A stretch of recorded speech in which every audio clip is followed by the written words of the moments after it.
Billy Preston was called the fifth Beatle, a gospel prodigy turned global star. But behind the stage lights and studio sessions, his life was coming apart. Fame couldn't silence the pain he carried from childhood. By the mid-1970s, cocaine had become his escape.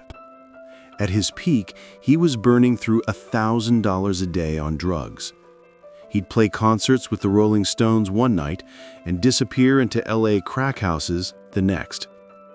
The music stayed brilliant. The man did not. DUIs, assault accusations, paranoia. Cocaine and alcohol turned his confidence into chaos. In August 1991, the spiral hit rock bottom. Police arrested Preston after a 16-year-old boy accused him of sexual assault and drug use. Officers found cocaine at his Malibu home.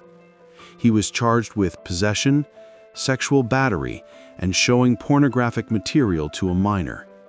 It was a public collapse, headlines that wiped away decades of credibility.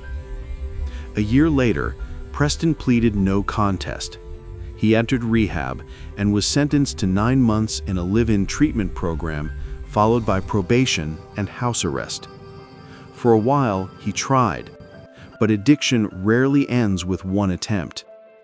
In 1997, another relapse, another arrest.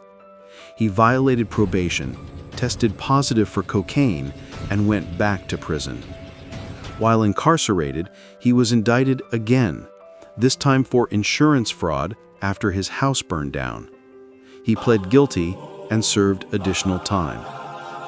Inside, something shifted. He led a gospel choir.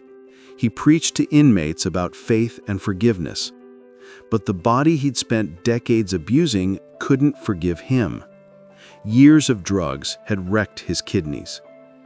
By the early 2000s, Billy Preston was on dialysis, still recording when he could, clinging to music as medicine. In 2005, he fell into a coma from heart and kidney complications. He never woke up. He was 59.